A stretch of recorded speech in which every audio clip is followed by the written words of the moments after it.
top of Cheltenham Racecourse, and the man who calls all the horse races here at Cheltenham is the on-course commentator, Ian Bartlett. Ian, thanks for your time. What are your top tips for Bob Hunt and Andrew Pugh? Well, make sure you know which one's which as they're coming to the finish. You know, you have quite a long run round the home turn here, so you've got time to work out what's going on. But the one thing you must remember at this course is they normally go fast here, which means they'll finish slow, they get tired, so don't name the winner too early because one might come and do it. How do you remember all of the names of the horses, the colours of the silks, when you've got a blanket finish and you've got something finishing fast? Well, this is easier for me than these two guys because in rugby and football they're all wearing the same colours. At least they all have different colours here. And remember, in us, all three of us, we only have to remember the names. It's not the actual colours we're really looking at. So it's just like, it must be the same as learning 11 footballers' names, which I would find terribly difficult. And what is it that's unique about Cheltenham in terms of calling a race here compared to other tracks? The hardest thing about Cheltenham is they run away from you a lot of the time, and of course they jump fences here, so if one of the pilots comes off, you have to be watching him as he comes off, because if he's on the deck, the other side of the fence, you can't see him for half of the races here. So it's vitally important you watch them every time they take off to make sure they've all got to the other side together with their horse. And how much do you have it all memorised, or do you ever need to refer to your notes during the race? Oh, you can, I mean, you think it's a very short time, but it's not. I mean, you guys do 90 minutes, I'm only doing like 3 minutes, whatever, but 3 minutes is a long time. You can look down. Any questions? Or are you confident? Well, I think obviously if it's a big race, there's lots of horses, so there's 25 in the field. Yes. Do you actually sit down before the race and try and memorise the names and the colours and the jockeys, or does it come with experience? It comes with experience.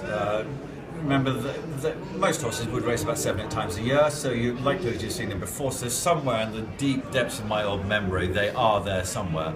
And a big field 25, you need to know every single one of them before they start. 4 runners, not so imperative. 25, you've got to know what they are. You've got to have instant, quick recall. It's just like who's just scored the goal. You know, it must be the same for you. I wouldn't have a clue. They all look the same, like man in red shirt, white shorts or whatever, but you must know straight away.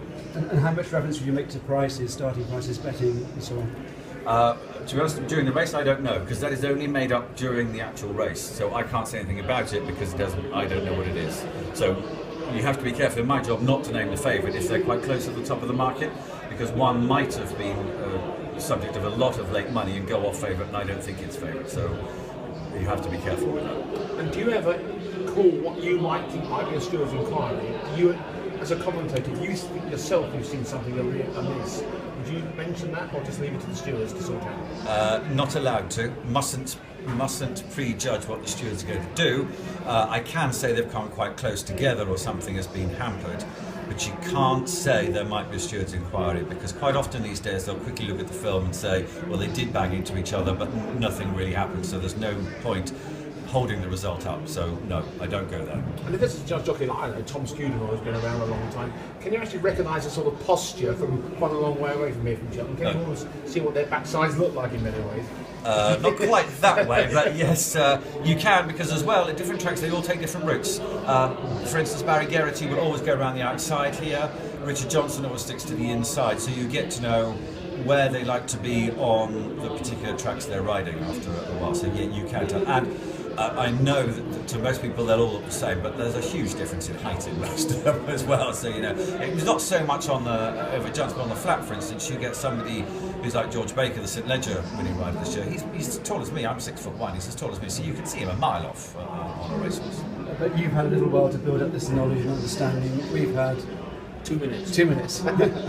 It's going to be tough. It's going to be tough. If I was you, I'd get the boss to pick a field with not very many runners. That is the way forward, boys. We're going for the 1:30. I think it's 10 minutes.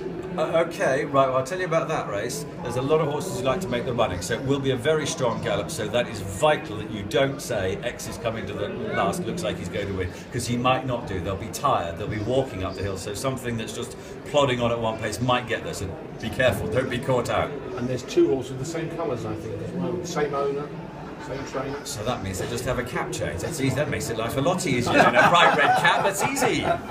Ian, thank you very much for your time.